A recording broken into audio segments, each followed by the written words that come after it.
What is going on, everybody? It is Friday, November the 5th, and that means it's time for my news radar.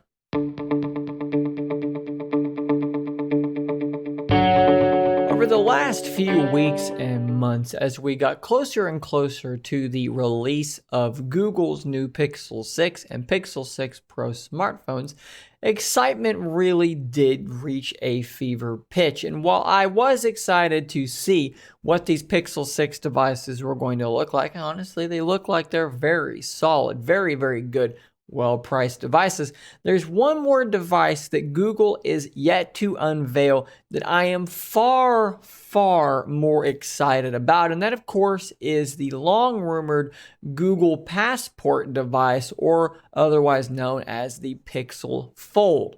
For those that don't know, Google is long rumored to be making a Galaxy Z Fold style competitor, of course, with the Pixel magic that we have all come to know and love from Google. So this device, as far as we know, is going to be very similar, like I said, to the Z Fold devices. It's going to have a folding AMOLED display, an outer screen, camera on the back. It's basically going to be Google's version of exactly this, what I have in my hand here, which is a Z Fold 2, but it will be the pure Google version of that. Just like how the Pixels are Android, sure, that's Android too, but they're radically different. A Pixel Fold is going to be extremely interesting. And now that we've seen what the Pixel 6 looks like with that big camera bar across the back, there are a lot of questions that we need to have answered about the Pixel Fold as we get closer. Now, let's kind of reassess here. So on the Pixel 6, you've got, like I said, this big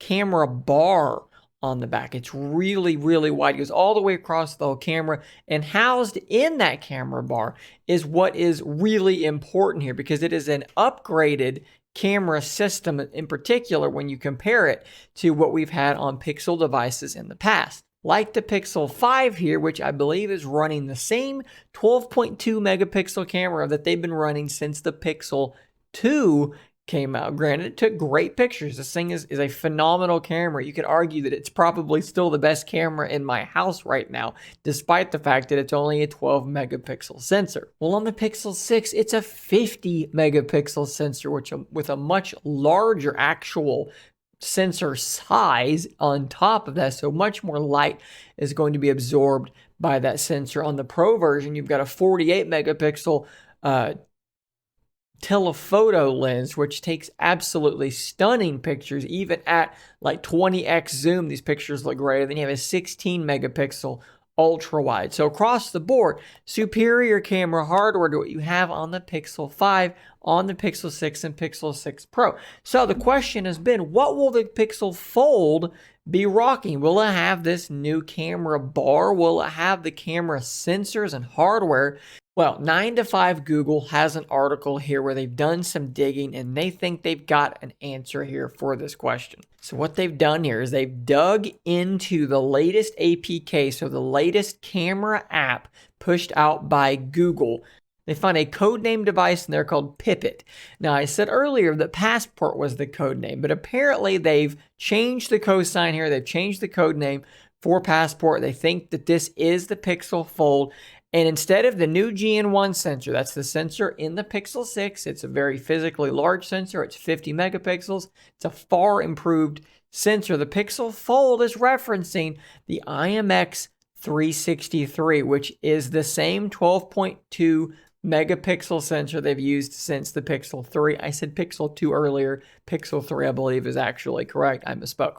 They also found references here to the IMX386, which is a 12 megapixel camera they're thinking is going to be the ultra wide. They also found 2 references to the 8 megapixel IMX355, one labeled inner and the other labeled outer. So this is going to be your selfie camera, which tells us there's going to be a selfie camera on both screens. No big shock there. Although this will be a bit of a step up from the Z Fold 3, because on the Z Fold 3, the inner selfie camera is really poor quality because it's shooting from underneath the display. So if you're valuing good selfie camera quality, the Pixel Fold may be a better option than the Z Fold 3.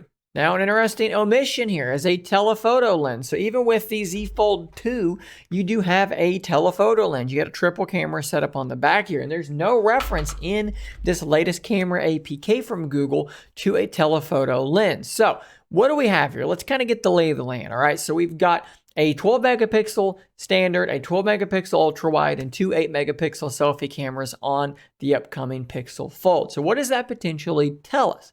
What it tells me is that photography is probably going to be very good, right? It'll probably be in the same caliber as the Pixel 5. In fact, it's pretty much Pixel 5 hardware almost to a T. So I don't think it's time to sound the alarms and say Pixel Fold's going to be a terrible photographic machine, because I think it's going to be probably just fine. Look, if it's only as good as the Pixel 5, we're going to be in pretty darn good shape if you ask me. But this hardware is much cheaper. So it makes me wonder something. So right now, the Pixel 6 is $599. The Pixel 6 Pro is $899. So the other big unknown here with the Pixel Fold is the price. Where is this thing going to land? Are they putting this cheaper camera hardware in there to be extremely aggressive about pricing? I would love to know what you guys think, what you're expecting here from the Pixel Fold in terms of pricing. How aggressive is Google going to be here? Are we going to go $599, $899, and $1199? That would be equal spacing. Is that what they're trying to get down to? How crazy would that be? Pure speculation, of course, but let me know what you think about all this in the comments down below.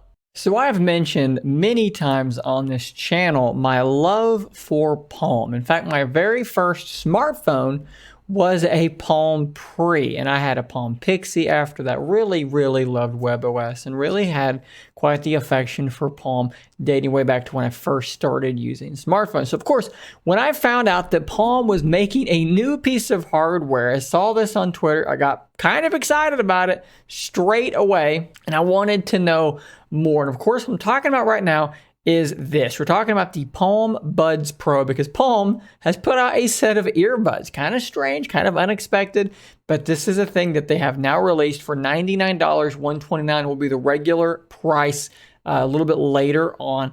Apparently these things, noise canceling, active noise canceling, ambient mode, all sorts of cool things like that. They look pretty decent. And coincidentally, I do have them here. They just got delivered to me. So part of this news writer, I'm going to really quickly unbox these things, and I'll have a full video here in a few days once I've had time to really get to know them. But for right now, let's do a quick unboxing. So first off, thanks to Palm for sending these guys over. I will be giving, like I said, a full review later on. But for right now, let's open this box up and let's get going. So I actually really like the new Palm logo. Let's see what we got here on the side. Immersive sound, active noise cancellation, ambient mode, 6 mics for call quality. It's got touch controls on the sides, 24 hours of playback, and of course, voice assistant is there as well. They look kind of like a black set of AirPods Pro. Basically, it's kind of what they visually look like. I'm quite excited to see what these things look like, how they feel, and if they can compete with my Soundcore Liberty Air 2 Pros. Always like a good unboxing experience here. This is magnetic. Can you hear this close? That's quite good. I always like a good premium unboxing experience, and I kind of feel like we do have that here. So we have a little pamphlet here showing what our controls are. We'll get into that a little bit later.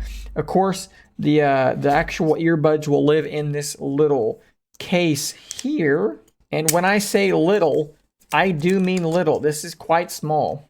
In fact, if we compare this to my Anchors, that is quite a bit smaller, and that's something that I don't love about these, is how big this case is. This is gonna fit much better in my pockets. What kind of opening and closing do we have here?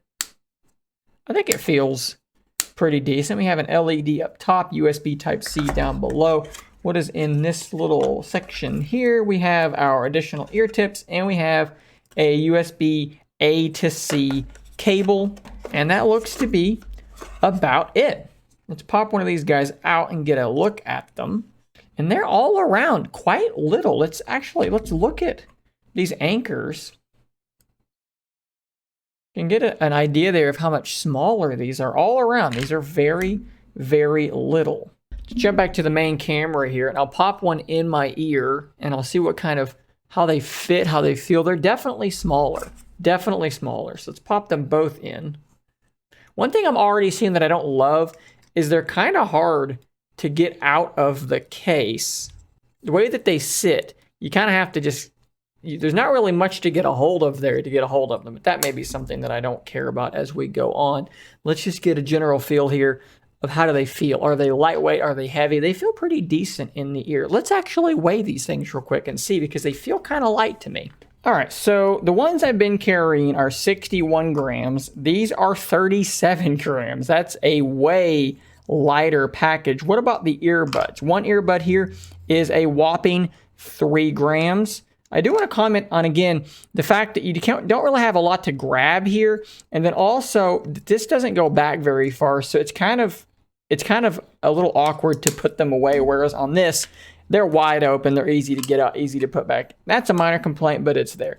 So we got 5 grams here. So all around, these things are quite a bit lighter weight. Now, like I said, this is just a simple unboxing. I like the look, I like the weight. If you want to know kind of how they're going to perform, how they're going to be set up and so forth, that will be coming in a video probably at the end of this week. Thanks again to Palm for sending these guys out. I cannot wait to get them paired and tested. And of course, if you want to take a look at these yourself before my review, link will be in the description down below. As many of you have already noticed, my Surface Duo 2 is now rocking a particular D-brand skin. I've actually had several of you ask me where I got this skin from.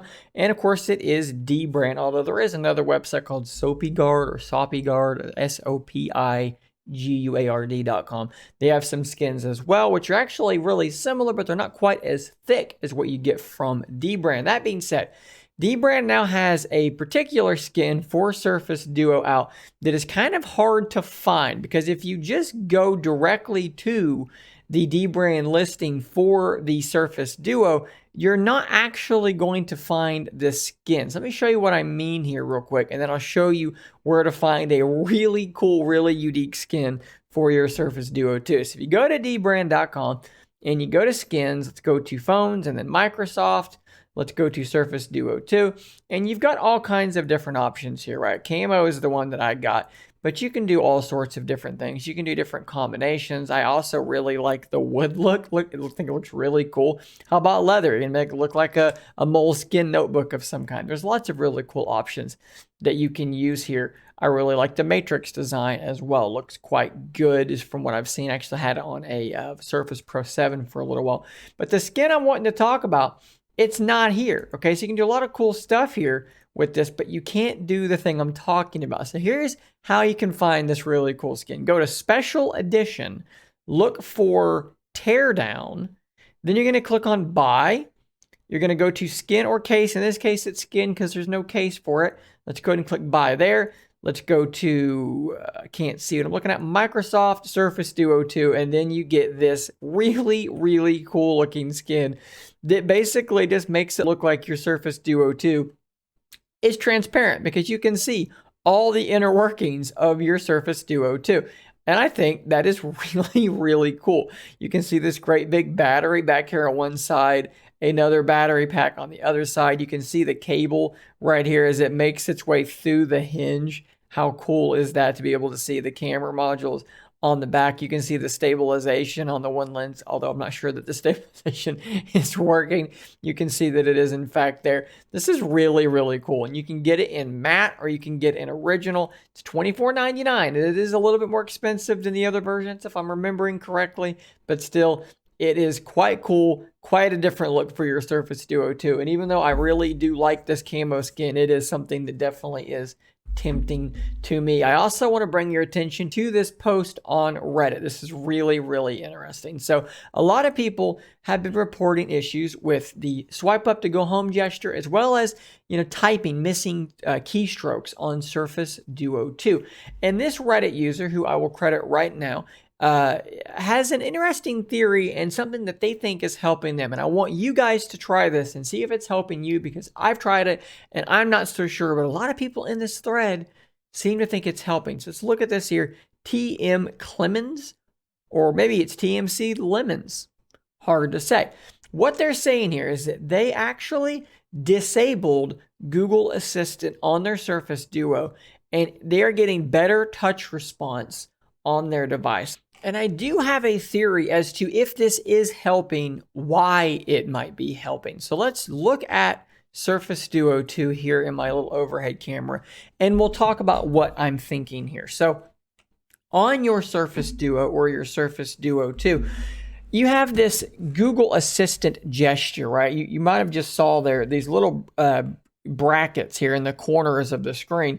And what that's for is if you swipe up from that corner, you'll trigger the assistant to be able to do different tasks and so forth. And that works, relatively well, and I actually do use that. However, the thought here is that while you're using your swipes or while you're typing, it may be listening for that gesture down here at inappropriate times and interfering with what's going on here. So what you can do to disable this and to test this, because I want data here, let me know if this is helping you. Pull down here, go into your settings, and simply search for Assistant. And you're going to get an option here for Default Digital Assistant App. Click on that, and I'll bring this up where you can see it a bit better. Just change it from Google to none, and that gesture will now be gone. It will not be functional. I'm going to put mine back because I use Google Assistant all the time. But if you don't use Google Assistant, or if you can manage to do this for a little while to test it, please do so and let me know in the comments down below if that did help you out. So guys, that's all the news I have for you today. Thank you for making it to the end of today's video. Be sure and check back every Monday and Friday for the next news radar. And until next time, stay nerdy, my friends.